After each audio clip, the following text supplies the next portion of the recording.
Greetings and salutations, it's me, Colin Moriarty. I hope all of you are doing very well out there today.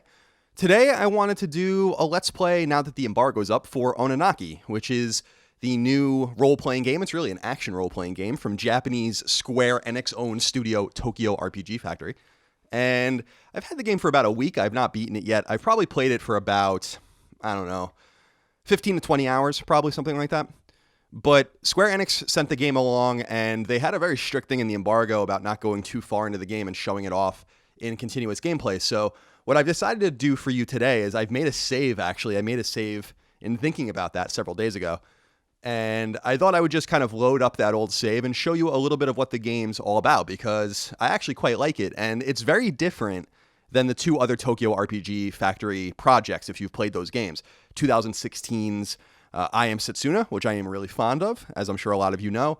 And then there was the game that came out in very early 2018 in the West called Lost Sphere, which I was less fond of. But I played it extensively, but I didn't beat it. So here we are, and this is the old save I made, I guess on the 16th. I'm recording this on the 20th, I think, so I haven't played the game yet today. But I'm going to load this up and just show you a little bit of what the game's all about. I've done this with other role-playing games in the past, like Dragon Quest XI and stuff, just to give you a little bit of a taste of what you might expect. And so, the first thing I want to say is that, and I said this already, but this game really is markedly different combat-wise than I Am Setsuna. It also has a little bit of a different look. It looks a little sharper. It has a little bit of more polished models and such. But I really think it's the combat in the game that really shines. And so I want to show you that. But I figured we begin by just showing you a little bit of the game here. This is in a town, a large town. You can see that there's a map there in the corner, and I've actually pressed L3 to make it bigger so you can see everything. And I'm really obsessive with this kind of stuff. It reminds me a little bit of like Ys and some other role-playing games where you can go into the little corners of the map to fill them in. So filling in the entire map is it feeds my OCD quite nicely. And the yellow dot there on the bottom, on the right side, represents our next destination, our next target. So we'll just continue the story and go from there and see what's what. So we're going to go inside this building. And again, this is not very far into the game. I guess this is spoilerish, but you've been warned. I don't think it's going to really ruin anything for you. So one of the cool things about the game that I think people would really want to take note of is its theme. And Tokyo RPG Factory is really big about themes, and it's especially big about melancholy themes, about sorrowful themes. And I Am Setsuna was all about sadness. The soundtrack was incredibly sad, just all piano. And I believe Setsuna or Setsunsana or something like that means sadness or sorrow in Japanese. So it was really literally I Am Sadness. And I really took to that game. I don't know if it was just the time I was playing it. It was in, I think, the summer of 2016. But I remember playing it so well and really enjoying it. And I got the Platinum Trophy in it. So that game had its own little theme. And Lost Sphere had a similar dire theme. And so too does this particular game, Oninaki. So the theme of Oninaki seems to be, from my perspective, and I guess I'll be interested to hear what everyone else thinks about it when the time comes, but it seems to be about maybe like acceptance or something like that. Now, the game takes place in this fictional world where these characters here called Watchers are in charge of basically facilitating the peaceful death of various people in their world. And if people are caught in between and basically in a purgatory-like state, the Watchers go and try to ameliorate whatever the issue is. So some people, like in the beginning of the game, for instance, like there's a child who's died and he can't let go of his parents. And spoiler alert, again, this happens in the very beginning of the game, but one of the Watchers basically agrees to kill the parents so they too can die, so everyone's happy, so they can all move on to the next life. But what's really interesting about this particular world that's been constructed here by Tokyo RPG Factory is that in their world, there's resurrection, and some people are eager to die so that they can be resurrected and maybe create a better life for them. But it's unclear if that actually happens, if people actually are resurrected. And there's basically a religious cult that's in charge of this world that is kind of seeing to the orderly, I guess, transition from life to death. But we don't really know to what end. So that's kind of what the game's about. And it's got that really melancholy feel, just like you would expect out of Tokyo RPG Factory. And as we move through this particular cutscene, you'll see that there's various characters. that you'll meet, including Kushi and others. And he's basically instructing us now to go to this marsh area to look for someone. So we're going to do that next. And I'll be able to show you the world map. We'll jump into all of the menus, and we'll show you some combat to wrap things up. I really just want to give you guys a good taste of what this game's all about, because I think it's catered more towards someone like me. I love JRPGs and I love action RPGs, as you guys know. But I think if you're familiar with I Am Setsuna and Lost Sphere, you might not have even looked at this game if you weren't interested in those, thinking it was going to be the same, because Tokyo RPG Factory is cranking these games out quick.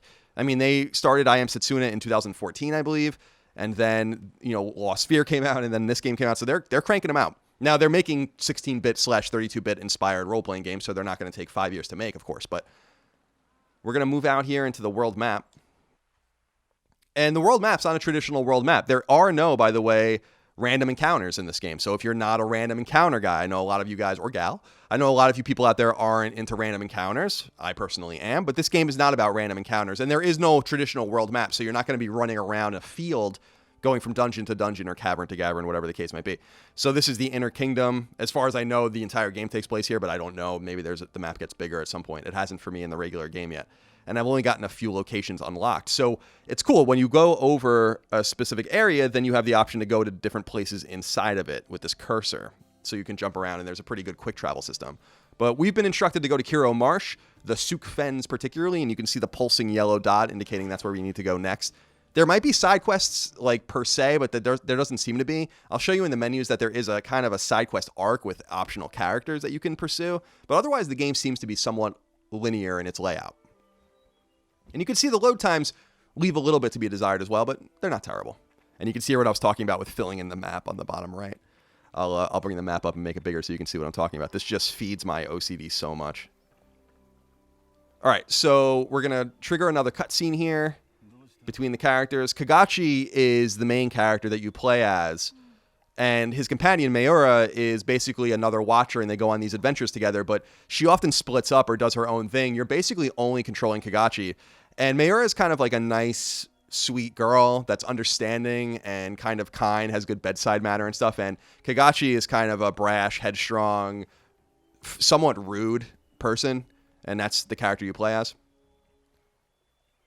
So they have a quick correspondence here, and then we get control again. Now, you can see the red dots up there are going to represent the enemies. And you can see here that it's not turn-based. The game doesn't even freeze. It's not like Chrono Trigger or anything like that where the game freezes. It's an active, real-time battle with no menus. And in the bottom left corner, you can see that I have these 4 different options, as well as a 5th option on L1, which I'll do shortly. These allow me to use different kinds of attacks. And you use them in combination with each other, and you can see that they all have their own cooldown periods. And so the idea here is to basically just kind of crank through these enemies. And combat's, and I'm sorry if you can, I'm bringing it up to the mic, you can hear me mashing on the square button. It's a very button-mashy game in that respect, but it requires quite a bit of skill and quite a bit of strategy. So I'll go into the menu here and I'll show you what it's all about. So you can see here that there are demons or daemons. I would call them demons.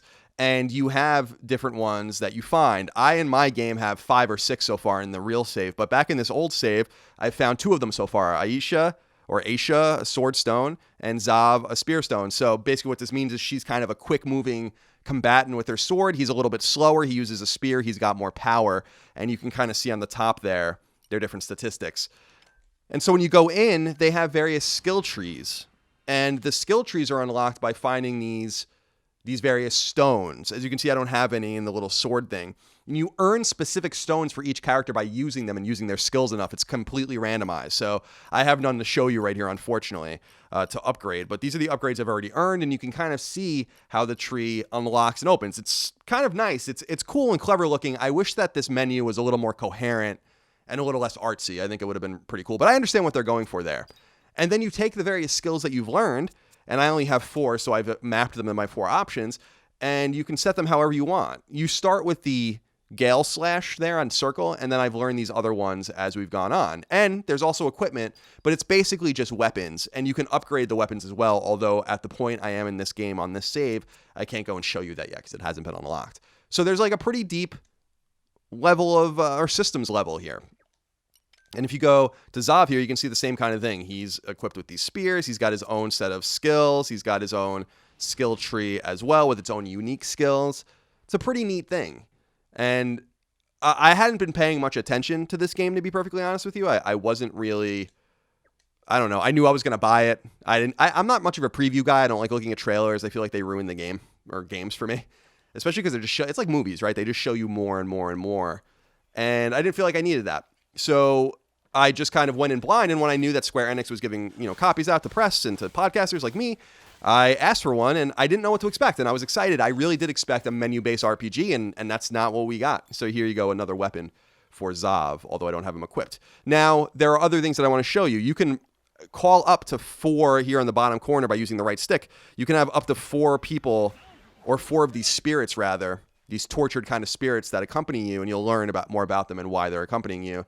You can kind of switch between them on the fly.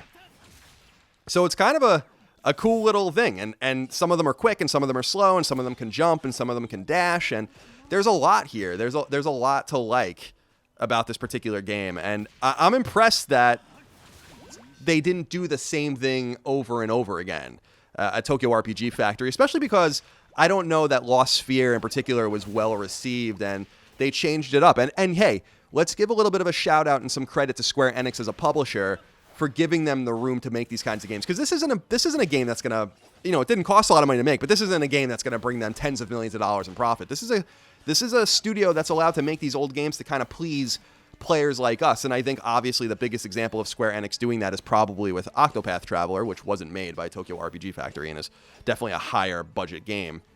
But it's interesting that they, very similar to Ubisoft and even EA does it a little bit, just kind of giving these smaller studios a chance to do something. Now, the other thing I wanted to show you is the L1 button. Now, when you get to 100% or over, you're able to go into this special mode where you're not knocked back really. Oops, sorry, I hit the wrong button. Where you're not knocked back and you have this ability. Oh, I'm dying here. You have this ability to kind of use your attacks in a more aggressive way. And this mushroom guy is basically kind of like a tank for the enemies. And so you kind of go into this mode and you earn this mode. But what's interesting about the percentages is that you can get the percentages higher and higher. I think you can get them like up to over 200% at some point. I've gotten it to 200%. Any percentage over 100% starts, especially towards 150%, starts to decrease your defense at the sake of increasing your offense. So it's just a whole risk-reward kind of system. And you have the little incenses there in the upper left corner. As I'm like half defeated here, I just press up, and that uses that to continue on. Now let's take care of these other enemies before I explore that black hole, mysterious-looking thing there, because that's really important to this game as well. So the Watchers in this world have this really mysterious skill to not only deal with those stuck in Purgatory and make sure people pass along peacefully to the next world in hopes of maybe getting resurrected, they also have the ability to go between the world of the living and the world of death.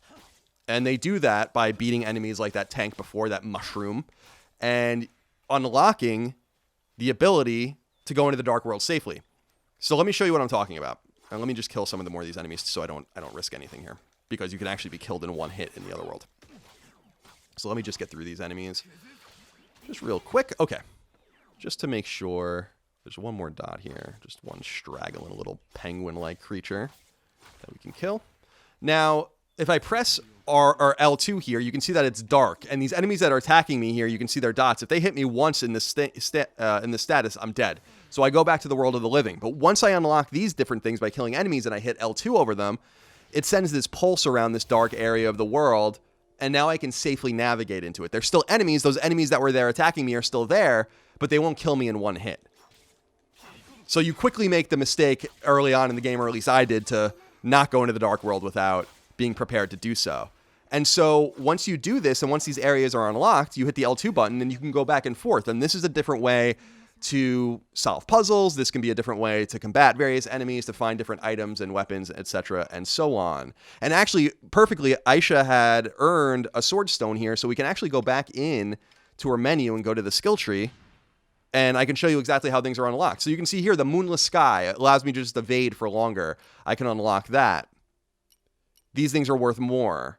More critical hit when I'm manifested, which is using the L1 button. Different memories. I'll show you that in a minute as well. You can also go and upgrade certain skills by using different substones that you find. So there's a lot here to think about. It's pretty cool. So I think you guys get a basic idea for the combat. I don't want to show you too much more because I don't want to spoil the game too much, but I do want to go into the menus and just show you a few last minute things that I think you might be interested in as you explore if Oninaki is a game for you. So if I go into the menu, first of all, we can explore different stats here, all of this. And I like the stats being represented like this. I don't know what that particular kind of graph is called. I always forget, but the one where it kind of stretches the lines and makes this weird shape depending on your strength and all of this kind of stuff, or whatever you're trying to represent with numbers. We showed you the map already, but the other thing that I wanted to show you that I thought would be interesting is, or are, I should say, the memories. And so this is pretty cool. The game, and this is not unusual. I mean, I'm playing Tales of Hearts R right now on Vita, and it does a similar thing, but you can read the entire story as you go. If you're lost, there's different information about some of the characters. You can hear their voices, and you can also render some of them in 2D rather than in 3D, so you can see their models, which is pretty cool. Various locations that you've been to, and the red dots represent things I just haven't read about yet. There's a glossary of different terms, so you can understand the world. And there's the Fallen are basically enemies, and so the different enemies I've encountered so far and kind of representation. I don't know what this means, but when you hit R2, it's just all asterisks for all these enemies. My assumption is that there's more information or detail about them that I've not unlocked yet. And then these lost souls are what I was talking about earlier. This is kind of Oninaki's ability to do side quests. So you meet these various characters that are having problems in Purgatory one way or the other, and they need to be freed by doing something for them. So at this point, I've only met a couple of them, but you eventually meet more of them. So that's kind of the side quest system. I mean, I Am Setsuna didn't have a robust side quest system either, and it was quite linear in nature. So I'm not really holding that against the game. But there were character-specific side quests and stuff in Setsuna that I thought were really satisfying. I don't know how satisfying this is going to be. When you go to these various stones, these pillars, these are save stones, and they allow you to save the game. But this is also where you can actually add, well, I don't have any more to show you right now, but you can add more demons to your party if you want and kind of mess around with them. And an important thing that you can do with this as well is explore demon lore. And once you do stuff like that, demon lore is attached to each demon you find. By exploring these memories, you unlock more of their grid to move through. And they're basically just stories about why they're fallen and what happened to them in the real world and stuff like that. So it's a pretty cool thing. And then you can also fast travel by going to these stones as well. So, you know, in a way, this is basically Oninaki kind of in a little bin for you to kind of digest. And it's a really fun game. I really like it. I recommend it. It's so different and pleasantly so, I think, from I Am Setsuna and Lost Sphear in its gameplay, but that melancholy and that sadness that the game is all about remains, or what their games are all about. And I like games that have emotion, and the emotions, by the way, don't have to be negative, but I'm a melancholy person, and I take to this kind of stuff very much. So this game just kind of is up my alley. I like the action. I like that it's a little bit different. It's not menu-based. I kind of miss that in a way. I like turn-based, menu-based, or even ATB-style menu-based action. But this is different, and I think this is going to be more attractive, and this is probably going to be a smarter move for them and will make their game more palatable to more people. So I'm wishing Tokyo RPG Factory the best. I appreciate Square Enix, of course, sending us this game free of charge, and I hope you give it a look and, you know, explore other videos, explore other reviews, see what you think. But in a nutshell, this is Oninaki. So I hope you enjoyed my little Let's Play. I hope you enjoyed taking a look at the game. We'll have more thoughts on Sacred Symbols, a PlayStation podcast, which Chris Raygun and I do every week. And remember, you can support me on Patreon at patreon.com/ColinsLastStand if you like my podcast, my videos, or anything like that. Lots of special perks. We really do appreciate your support over there. So I'm just running around. It's hard to play and talk. I'm going to go. I appreciate you guys. Thank you so much. See you next time. Goodbye.